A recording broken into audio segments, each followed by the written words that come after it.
আজকে আমরা নাক ভূমিকার দ্বিতীয় পার্ট নিয়ে আলোচনা করব। আমরা প্রথম দিন নাক ভূমিকার প্রথম পার্ট বলেছিলাম, আজকে দ্বিতীয় পার্ট, অর্থাৎ রোগ বিষয়ক বেশ কিছু লক্ষণ নিয়ে আমরা শেষ করব। যদিও সার সংক্ষিপ্ত ভাবে তোমাদের আলোচনা করব, এটা কিন্তু খেয়াল থাকবে।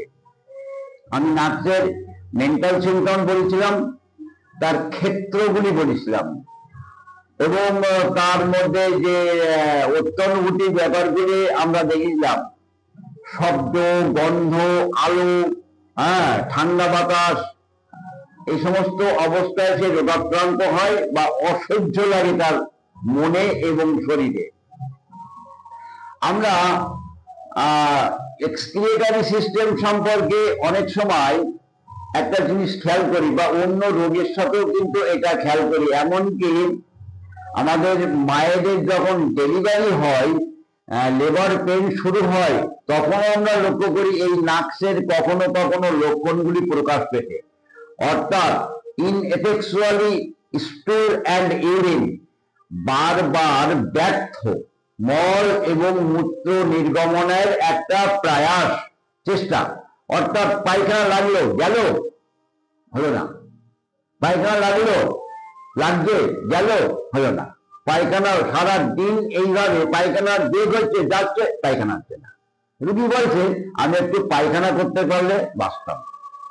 সে দেখা গেল মূত্র নির্গমনের ক্ষেত্র, হয়তো তার কিডনিতে ব্যথা করছে, তার ব্লাডারে হয়তো কোনো স্টোন এসে দাঁড়িয়েছে, বা কিডনিতে বা ইউরেটারের মধ্যে কোনো পাথর হয়েছে, বা ওই রকম কোনো কষ্টের সাথে তার মধ্যে বারবার একটা মূত্র নির্গমনের প্রয়াস। একটু ঝেড়ে যদি প্রস্রাব করতে পারতাম তাহলে আমি একটু শান্তি পেতাম, আমি যদি একটু ঝেড়ে প্রস্রাব করতে পারতাম তাহলে আমি একটু শান্তি পেতাম।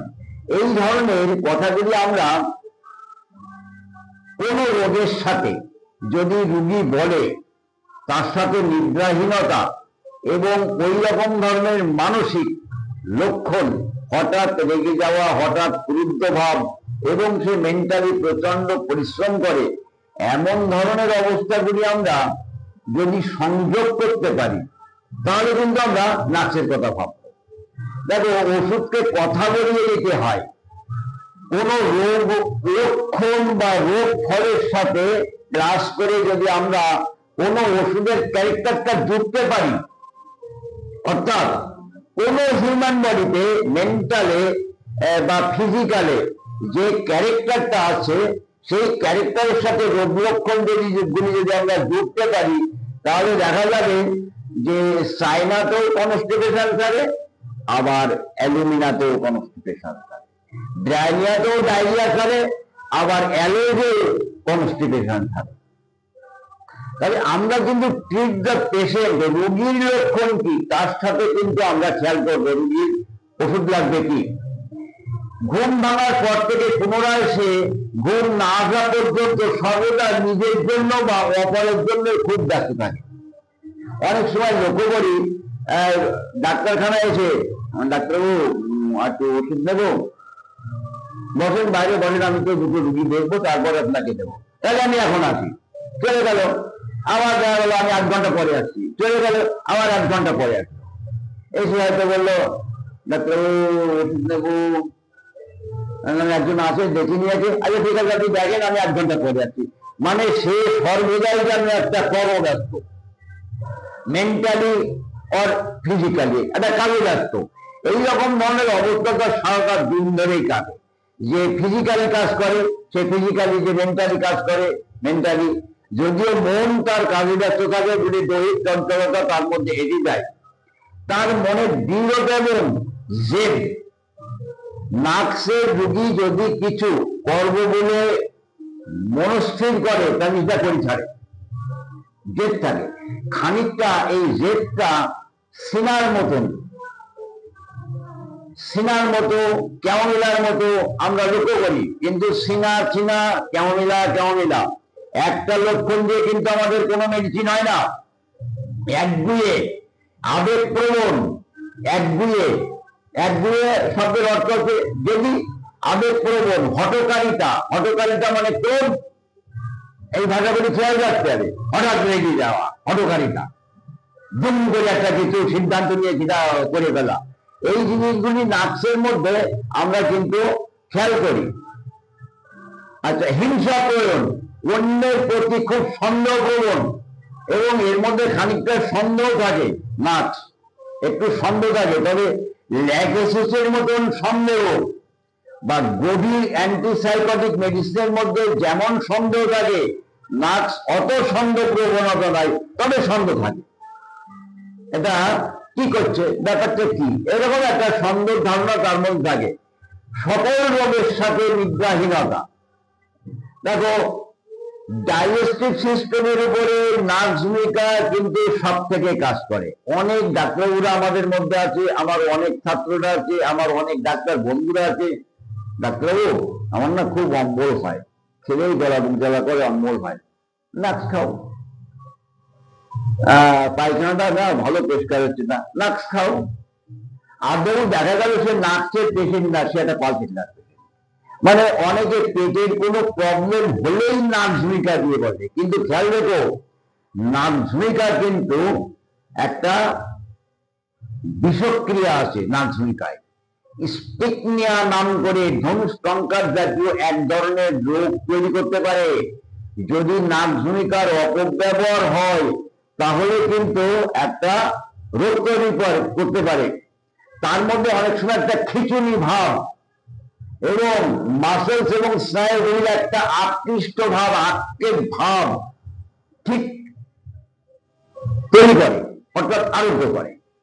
আমার একটা রোগীর কথা মনে পড়ে যে আমার কাছে এসে সে চেয়ারে বসে আছে, কিন্তু চেয়ারে যে বসে থাকছে না, তাকে একজন ধরে নিয়ে এসছে।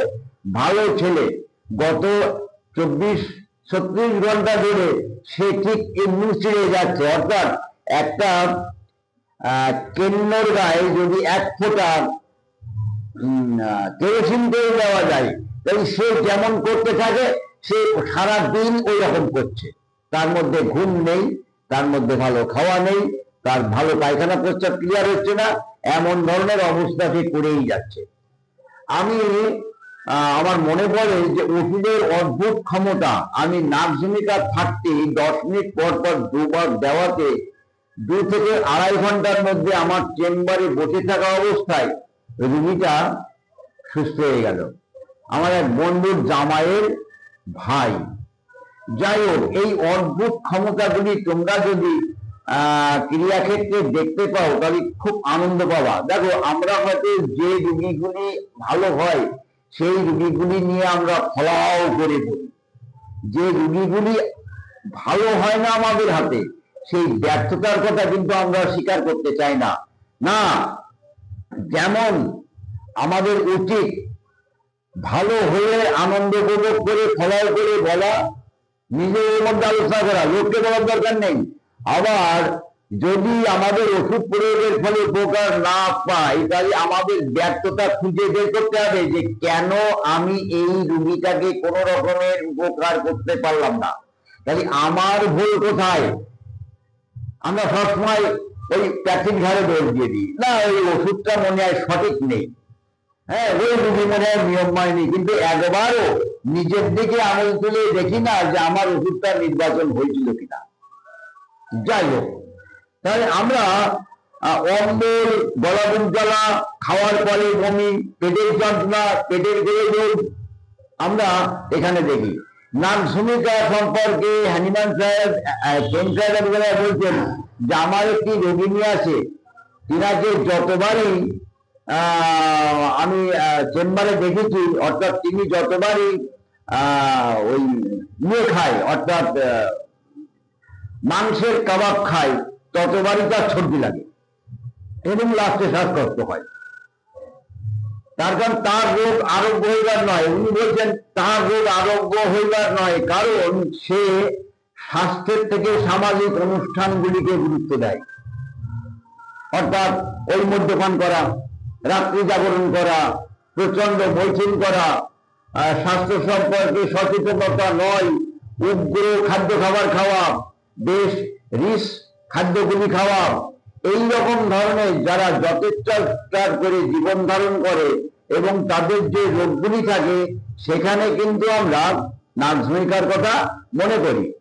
নার্ভভূমিকার একটা কোমরের ব্যথা থাকে এবং দেখা যায় এই কোমরে বা তলপেটে ব্যথা থাকে, পিরিয়ডের সময় একটা ব্যথা হয়, ব্যথার সাথে মল এবং মূত্র নির্গমনের একটা প্রয়াস থাকে।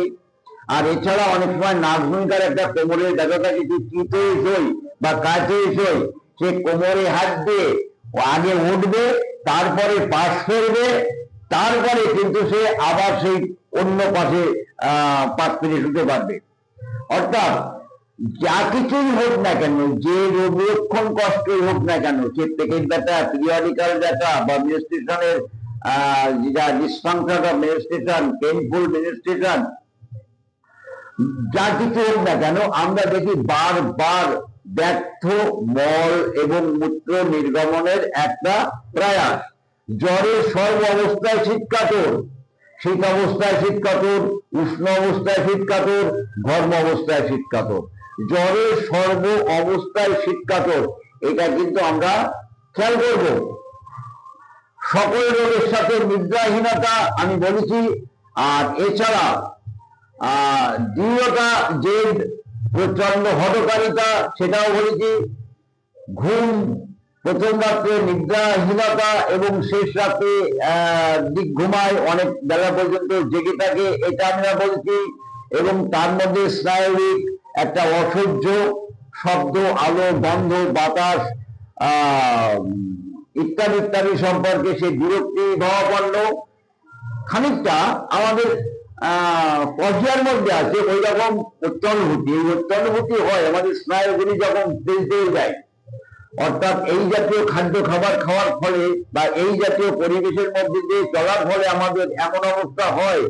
কফিয়াকে লক্ষ্য করা যায়, সে রাত্রে শুয়ে আছে, অত 1 ঘন্টা দূরে কোনো ঘন্টার ধ্বনি তার কাছে বিরক্তিকর লাগে, হয়তো সে ঘরে শুয়ে আছে, ঘরের মধ্যে যে ঘড়িটা চলছে টিক টিক করে, সেই শব্দে বিরক্তি বোধ করছে। আমরা ন্যাট্রাম গ্রুপের মেডিসিনের মধ্যে কিন্তু এরকম শব্দে বিরক্তি একটা লক্ষণ পাই, লবণ জাতীয় যে ওষুধগুলি আছে। তাহলে আমাদের খেয়াল করে দেখতে হবে নাক্সের ক্ষেত্র কিনা, নাক্সের মানসিক লক্ষণ কিনা, নাক্সের স্নায়ুগুলির লক্ষণ কিনা, নাক্সের পিকুলিয়ারিটি লক্ষণগুলি আছে কিনা, সেই অবস্থাগুলি আমরা সুন্দর করে খেয়াল করব। গরম ঘরে সর্দি দেখা গেল, সে যদি গরম ঘরে পৌঁছায় তাহলে নাকটা ভিজে যায়। আবার যদি খোলা বাতাসে চলে যায় তাহলে নাক দিয়ে সর্দি ঝরে এবং সে খানিকটা শান্তি বোধ করে। অল্পতেই হাঁচি লাগে, অল্পতেই ঠান্ডা লাগে, প্রথমে সর্দিটা নাকে বসে, তারপর গলায় চলে যায়, তারপরে বুকে চলে যায়, এইরকম স্থান থেকে স্থানান্তর হয়। এখানে কিন্তু সবসময় আমি আবারও বলবো যে ট্রিট দ্য ডিজিজ নয়, ট্রিট দ্য পেশেন্ট। রুগী নাক্সের কি, তাহলে যদি হয় তাহলে আমরা নার্ভভূমিকা ব্যবহার করতে পারি। আমি দেখেছি, বলতে নেই, আমি নিজের ক্ষেত্রে লক্ষ্য করেছি, হয়তো রাত্রে কোনো রুগীর বিষয়ে হয়তো চিন্তা করতে করতে বা মোবাইল দেখতে দেখতে একটা এমন অবস্থা হয়ে গেল, ঘুমাচ্ছে না। হয়তো আমি চেষ্টা করলাম কিন্তু তবুও ঘুম আসছে না। আমি হয়তো 1 ডোজ নাক্স 30 খাওয়ার 10 মিনিটের মধ্যেই দেখেছি আমি ঘুমিয়ে পড়তে। এখন আমার মধ্যে যে এই মেন্টালি যে পরিশ্রমগুলি হয়, তাতে আমার নার্ভভূমিকা অনেক ক্ষেত্রে খুব সুন্দর কাজ দেয়। যদিও আমি সর্বাঙ্গীন ধাতুগত বা মাইজমেটিক অবস্থায় আমি নার্ভভূমিকার পেশেন্ট নয়, তবে ক্রিয়াক্ষেত্রে আমার নার্ভস কিন্তু খুব সুন্দর কাজ করে। এমন ভাবে তোমরা নার্ভসের ব্যবহার করতে পারবা। নার্ভ সাধারণত 30 শক্তিটাই সর্বদা ব্যবহারযোগ্য বা প্রাথমিকভাবে ব্যবহারযোগ্য শক্তি হিসাবে আমি আমার কথা বলতে পারি, বা আমাদের ঊর্ধ্বতন যে সমস্ত ডাক্তারবাবুরা আছেন তারা এই নার্ভভূমিকা প্রাথমিক মানে প্রথম অবস্থায় 30 শক্তি ব্যবহারের জন্য উপদেশ দিয়েছে। নার্ভভূমিকার যদি গায়ে হাত দিলে রেগে যাবে, স্পর্শে বিরক্তি বোধ করবে, শব্দ হলে বিরক্তি বোধ করবে। খেয়াল করবা এই জিনিসগুলি কিন্তু খুব সুন্দর করে খাওয়ার পরে লোকসঙ্গে শেষ রাতে দেখা গেল খানিকটা লোকসঙ্গে উপক্রম হয়, কিন্তু চেঁচামেচি গন্ডগোল হলে হবে না। শেষ রাতের দিকে একটু শান্তি পাই, একটু ঘুমাই, কিছু নির্গমনে গরম এবং গরম মশলা নিদ্রায় বিশ্রামে এবং সন্ধ্যাকালে আমরা খানিকটা তার মধ্যে আরাম দেখতে পাই। সে আরাম পায়, সে পেটে ক্ষুধা নেই, পায়খানা ক্লিয়ার নেই, খেতে পাচ্ছি না, মুখে অরুচি, এইরকম ধরনের